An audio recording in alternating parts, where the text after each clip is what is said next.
wabarakatuh. Saudara pemirsa, saat ini saya berada di ruang Pak Kapolres Ogan Ilir, yaitu Pak Yusantio Sandi. Selamat pagi Pak Santio. Selamat pagi Bapak. Ya, terima kasih Pak Santio sudah meluangkan waktu untuk berbincang-bincang seputar selama beliau bertugas lebih kurang 6 bulan terakhir. Saudara pemirsa, mohon doa semoga kita semua dalam keadaan sehat dan selalu berkomunikasi dalam keadaan sehat juga. Pak Yusantio, terima kasih Pak Yusantio sudah meluangkan waktu untuk berbagi pengalaman dan informasi yang sudah dilaksanakan selama 6 bulan terakhir. Pak Yusantio, apa yang sudah dikerjakan selama 6 bulan ini sebagai tugas kepolisian di Kabupaten Ogan Ilir? Silakan Pak Yusantio. Alhamdulillah, Assalamualaikum warahmatullahi wabarakatuh. Salam sejahtera bagi kita semua. Alhamdulillah, terima kasih Bapak memberikan kesempatan kepada saya untuk menceritakan terkait pengalaman dinas, dan mungkin nanti akan saya selipkan terkait himbauan dan saran-saran terhadap masyarakat Ogan Ilir pada khususnya dan masyarakat umum pada seksi versi luasnya. Tanggal 7 Januari saya diperintah untuk pimpinan, alhamdulillah, untuk diberikan mandat untuk menjalankan tugas selaku Kapolres Ogan Ilir. Ada beberapa PR yang diberikan oleh beberapa senior Polda juga ke kami, Bapak. Ya, intinya terkait Harkam Tikmas Polres masyarakat Ogan Ilir. Kami masuk ke sini, kemudian yang sangat berkesan di saya pada saat itu, Bapak, kami masuk ke sini itu ada senior wadir narkoba Polda itu menyampaikan, menitipkan terkait perkampungan Kerinjing dan Sekonjing, adanya penyimpangan tindak pidana narkoba yang besar di sana. Saya catat, saya siap, komandan, nanti insya Allah akan saya ke sana. Main ke sini, kemudian kami mencoba cari informasi, kemudian saya main ke sana. Memang awalnya saya main ke sana dengan beberapa personil, itu saya sholat Jumat dulu Bapak di sana. Saya sholat Jumat sambil mempelajarin. Yang sangat menyedihkan memang pada saat itu ketika sholat Jumat di desa Sekonjing itu, yang saya perhatikan sebagian besar hanya masyarakat yang umur 40 tahun ke atas dan anak-anak. Saya melihat ada satu generasi yang hilang. Nah, dari situ saya coba audiensi dengan masyarakat yang ada. Ternyata banyak masukan ke kami, banyak informasi ke kami. Di sana banyak terjadi penyimpangan. Saya dengar Pak Kapolres turun langsung ya? Alhamdulillah, saya turun langsung. Berapa lama Bapak mempelajari data yang dikasih oleh pihak Polda? Waktu itu saya hanya dua hari. Biasa. Saya datang, langsung saya ke sana, Bapak. Kemudian ternyata di sana memang menyedihkan. Terlihat pertama di sana gimana? Kondisi masyarakat ketika saya audiensi dengan masyarakat selesai sholat itu, dari mereka menyampaikan, Bapak selama ini di desa Kerinjing Sekonjing yang dulu sempat terkenal karena syariahnya, selama ini sudah berubah namanya, terkenal akan kampung narkobanya. Artinya masyarakat sendiri yang memberitahu itu. Masyarakat sendiri setelah kita masuk ke sana. Namun saya bilang bahwa masyarakat yang komplain ke kami adalah masyarakat yang di golongan umur 40 tahun ke atas. Jadi yang sudah senior-senior dalam hal umur. Beberapa masukan-masukan itu saya tampung, bahkan waktu itu saya sempat mohon maaf, semacam menantang ke mereka, Bapak selama ini kemana saja, kok tidak ada gerakan? Pertanyaan masyarakat. Gantian saya balik. Terus apa hubungannya dengan Polsek dengan Polres selama ini bagaimana? Ternyata mereka juga gantian komplain ke kami. Polres, Polsek selama ini hanya lewat-lewat saja. Saat itu Pak Kapolres gimana kondisi di lapangan tempat penggerbekan? Mereka tahu Pak Kapolres ada di sana? Sudah menyelidiki itu? Harusnya tahu Pak, karena saya ke sana pertama itu ada 2 kendaraan. Ya. Namun memang niat saya pada saat itu hanya sholat Jumat saja. Ya. Saya sholat Jumat. Saya hanya, kalau istilah Jawa itu pulau nuwun Bapak, saya permisi ke situ. Awalnya saya mau mencari tokoh masyarakat dan aparat desa maupun RT untuk kami komunikasi. Ternyata ketika audiensi selesai sholat Jumat itu banyak pertanyaan-pertanyaan yang akhirnya malam itu saya balik ke Polres, saya bikin tim. Saya bikin tim di Sabtu pagi, kemudian kami bergerak ke sana. Jadi dengan kekuatan hampir sepertiga kekuatan Polres, saya bergerak dari data-data intel yang ada, data narkoba, kemudian data dari Polsek. Saya memetakan wilayah, dan saya bergerak, saya turun. Alhamdulillah ternyata di sana ditemukan pada saat saya pertama datang itu kami menemukan beberapa gubuk, banyak gubuk di pinggir desa, itu di pinggir sungai. Saya masih ingat itu gubuk tersebut banyak ada alat-alat bekas maupun baru yang biasa digunakan. Tapi tidak ada orang di sana? Tidak ada orangnya, kosong. Apakah memang karena itu pagi hari Pak? Pagi hari. Kami sempat sisir, kami ambilin barang-barang itu. Kemudian kami sempat nanya ke orang-orang sana, ini punya siapa? Ini punya siapa? Kami cocokkan dengan data kami. Itu Sabtu pagi Pak. Kami sisir, kemudian saya mampir ke Pak Kades. Saya bilang, Pak Kades, ternyata di tempat Bapak yang sudah saya temuin, menurut analisa saya betul digunakan untuk pengguna narkoba tempat-tempat tersebut. Dari Pak Kades, iya Bapak, memang selama ini dugaan kami seperti itu, tapi kami tidak berani bergerak karena memang yang diduga bandar-bandar ini mereka sudah dekat dengan anak-anak muda di situ. Kira-kira lokasi itu selain dari mereka bersukaria menggunakan narkoba, apa tempat transaksi juga? Menurut informasi iya Pak. Jadi yang menurut saya asik nih Pak, asik bagi para pengguna itu. Tempat itu sudah dilokalisir oleh mereka. Kemudian yang keluar masuk tidak sembarangan. Ketika pemakai masuk sudah kenal, dia tinggal masuk ke gubuk yang tunggu, dia tinggal beli, pakai, sudah di situ dia mau santai, mau langsung pergi, terserah mereka. Dan yang serunya lagi di situ kan ternyata gubuknya banyak. Ada penghuni semua? Tidak ada Pak. Tidak ada. Tidak ada. Saya sampaikan ke Pak Kades, ada seperti ini, nanti akan saya tindak lanjutin. Oke Pak Kades, terima kasih Bapak, silahkan. Saya bilang, saya akan mengadakan operasi mungkin 1 minggu ini di tempat tersebut, Kerinjing maupun Sekonjing, karena itu berdekatan. Saya balik, siang menjelang sore setelah sholat zuhur itu saya kesana lagi. Saya kesana lagi. Betul dugaan saya, karena itu hari Sabtu, sudah banyak orang berdatangan. Para pemakai pelaku lah kira-kira. Kemungkinan pelaku. Saya sapu lagi tempat tersebut. Tapi tahu nggak komandan datang ke sana? Kalau itu saya sudah skala lebih besar lagi. Saya pakai langsung operasi ya? Saya lebih lengkap lagi. Saya datang ke sana. Di gubuk-gubuk itu orang-orangnya sudah lari Pak. Sudah lari, ada beberapa alat yang sebagian mungkin sudah digunakan. Artinya bocor ya? Operasi kita tuh bocor Pak. Bocor.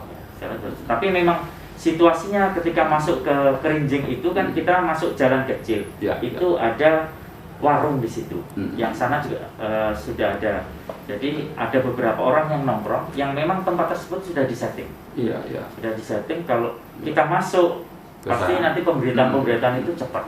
Semacam tempat intelijen lah kira-kira bagi mereka mungkin. Mungkin. mungkin gerbang depan. Gerbang depan, ya. Kami masuk sudah beserta alat lain-lain. Gubuk-gubuk itu pakai alat komunikasi nggak Pak dia dari gerbang pertama ke misalnya pakai kemungkinan besar pakai pasti ya. Karena kami masuk itu langsung bubar semua. Bubar, kami amankan motor, kemudian alat-alat, kemudian gubuk itu kami robohkan. Kami robohkan. Tapi orangnya nggak ada lagi. Orangnya sudah bubar, Pak. Sudah bubar. Saya sempat nanya punya siapa, nggak ada yang jawab. Motor punya siapa, tidak ada yang menjawab. Ya sudah, kami amankan semua. Ini mungkin rahasia sebenarnya. Tapi kira-kira trik apa yang untuk mengetahui siapa yang sebenarnya pelakunya? Berapa banyak kita untuk mendeteksi orang-orang menjadi pelaku itu gimana? Ya, jadi dari hasil tadi, saya memerintahkan untuk penyidik kami untuk melakukan pemeriksaan pertama. Gubuk ini kan dia menggunakan listrik, Pak. Nah, listrik itu saya perintahkan melakukan pemeriksaan terhadap aliran listrik. Bagaimana? Pakai meter mereka atau cuma cara? Nyantol aja, cuma nyantol. Nah, dari situ kan kita bisa ngecek sejak kapan, kemudian siapa, komunikasinya, bagaimana, mungkin hitungan mingguan atau bulanan dan sebagainya. Kemudian motor itu juga kami tindak lanjutin, kami kembangkan temuan-temuan situ. Ternyata di daerah Kerinjing itu juga pada saat itu ada tempat yang dugaannya untuk sabung ayam. Kami robohkan juga. Di hari Sabtu itu kami robohkan baru sebagian kecil, karena artinya selain lokasi untuk transaksi atau berpura-pura dengan narkoba, ada juga sabung ayam, Pak. Mungkin ada judi-judi. Ada, informasinya ada. Yang lalu informasinya ada, cuman pada saat saya datang ke sana saya tidak menemukan.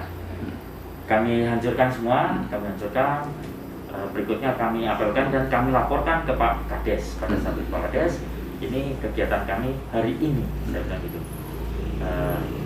Berikutnya kami pulang Sabtu, Minggu kami laksanakan lagi Pak untuk kegiatan. Di hari Minggu sudah lumayan sepi, namun sebelum itu kan kami sudah menurunkan tim pengamanan tertutup kami untuk mendeteksi. Tingkat pelakunya Pak itu apa memang bandarnya sudah ada yang kita amankan sampai sekarang? Sampai sekarang kami sudah dari daerah Kerinjing dan Sekonjing kami sudah mengamankan 6-7 yang kita proses selanjutnya. Dianggap gembong. Ya, informasi yang ada dia memang penjual di situ. Kami pada saat itu kan kami tidak melihat penjual apa-apa. Yang pasti pada saat penggerebekan barang itu ada padanya. Ada perempuan juga Pak di sana? Ada ibu-ibu juga. Kalau terkait pemakai banyak, jadi kan yang dianggap yang terlibat penjual misalnya, pengedar ada Pak. Ada perempuan juga. Mungkin apakah jaringan itu Pak? Ada jaringan mereka yang lebih besar atau gimana? Nah itu ada Pak, yang dari hasil pengembangan yang kami juga ada beberapa yang level mungkin disebut bandar, kemudian ada yang level penjual dan pemakai. Itu semua pada saat itu ada, sudah kami kembangkan dan sudah kita tindak lanjut. Sekarang ini sampai proses sudah tingkat mana Pak? Sebagian sudah ini Pak, sudah inkrah putusan. Sudah inkrah, kemudian sudah masuk dan di sana memang masih salah satu tahap konsentrasi kami. Itu untuk Kerinjing Sekonjing. Kemudian kita juga ada lagi di Limbang Jaya. Masih narkoba. Masih narkoba juga. Ini pembicaraan kita narkoba dulu. Karena alhamdulillah ternyata organ ilir ini banyak sekali terkait penyimpangan narkoba. Limbang Jaya juga seperti itu. Kami dapat. Ada gubuk-gubuk juga. Kalau di Limbang Jaya tidak Pak. Jadi Limbang Jaya di sana dengan Kerinjing Sekonjing ini kami tuntaskan di sana. Ada informasi mereka geser ke Limbang Jaya untuk jualan. Artinya ada hubungan antara Sekonjing dengan Limbang Jaya. Jaringannya. Duganya seperti itu. Mungkin anak-anak muda ini dia pindah tempat. Nah itu alhamdulillah itu di bulan Februari itu kami melakukan kegiatan di Limbang Jaya. Terkait Limbang Jaya dan Sekonjing, berapa orang yang sudah diamankan dan sudah masuk pengadilan? Mungkin ada 16-17 orang sudah ada. Orang. Ya. Kira-kira sudah terpukul semua nggak jaringannya? Menurut kami belum Bapak, karena berdasarkan data yang ada itu masih banyak peredaran di sini. Pelakunya itu kira-kira penduduk setempat Ogan Ilir misalnya, atau memang ada melibat orang lain, orang luar terlibat, bahkan mungkin ada jaringan luar negeri. Kami belum, yang kami simpulkan begini Pak, Ya. barang ini kan tidak dari sini, barang dari luar. Itu kan pasti ada orang luar yang masukkan ke sini, ya. atau ada orang sini yang ngambil dari luar. Iya.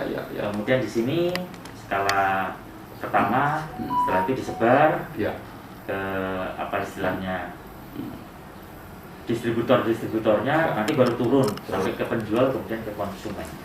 Dan itu walaupun istilahnya tempat-tempat besarnya, terminalnya sudah coba saya hajar, tapi karena mungkin kebutuhan pemakai ini besar, jadi masih barang itu masih ada saja. Selain dari Limbang Jaya dan Segunjing, Kerunjing, di mana lagi Pak?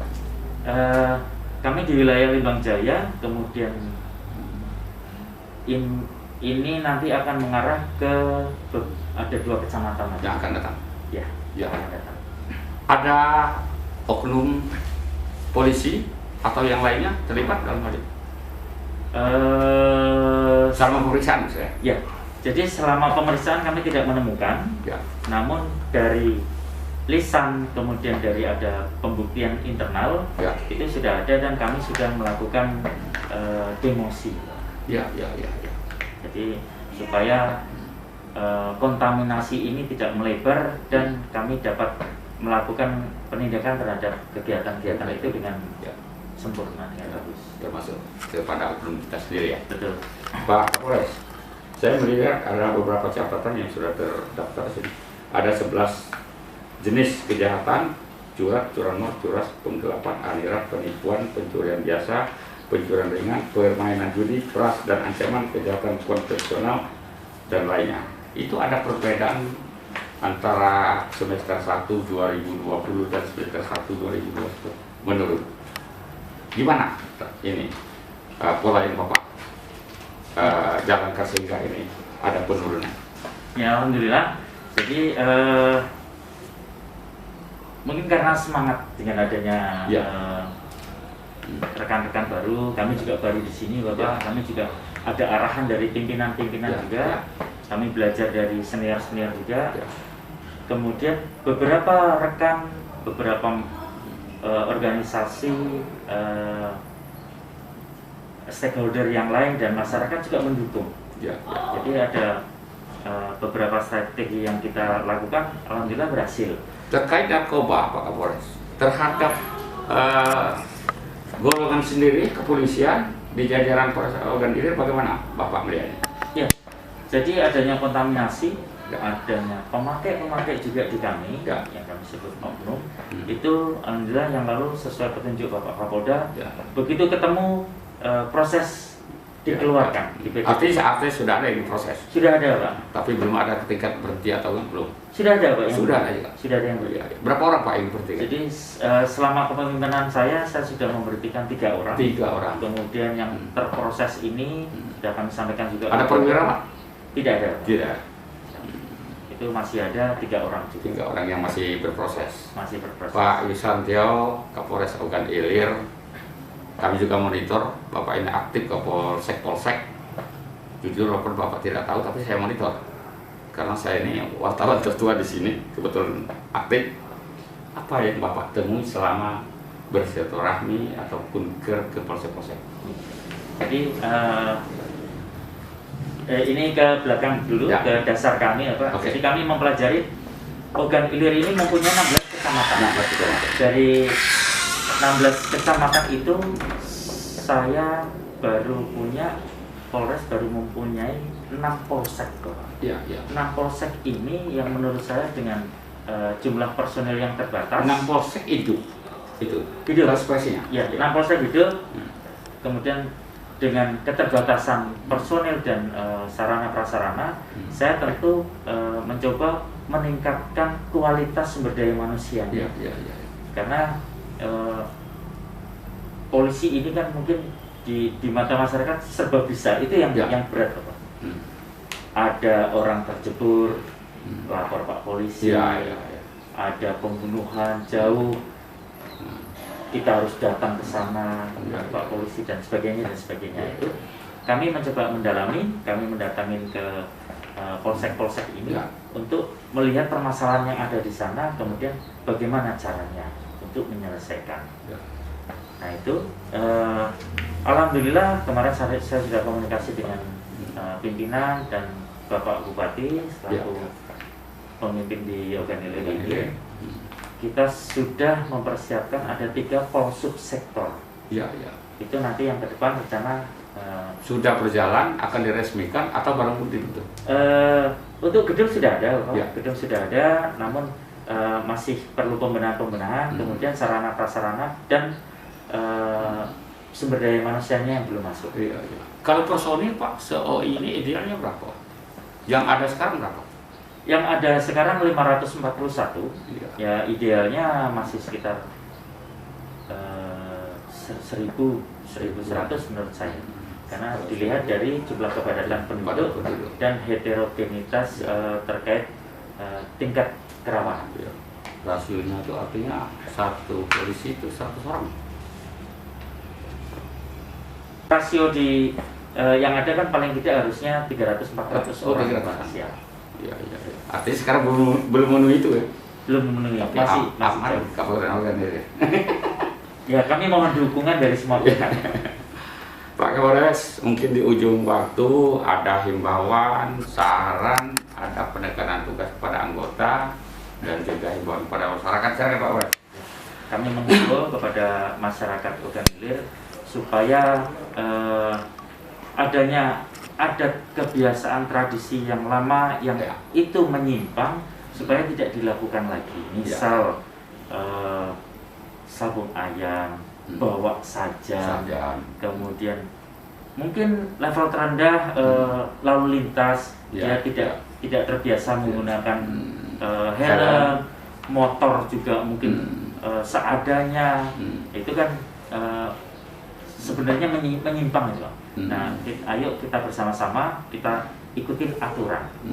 Aturan yang ada ini kan di samping hablum minallah, hablum minannas, ini sebenarnya juga hablum minallah. Nah, itu kan salah satu ranah kita dalam mencari ridhonya. Nah, itu kemudian mungkin ke depan kita bisa bersama-sama bersinergi, ayo dari masyarakat kita sama-sama menjaga keamanan dan ketertiban. Sosialisasi tentang senjata tajam, menggunakan senjata tajam, mungkin hal yang lain.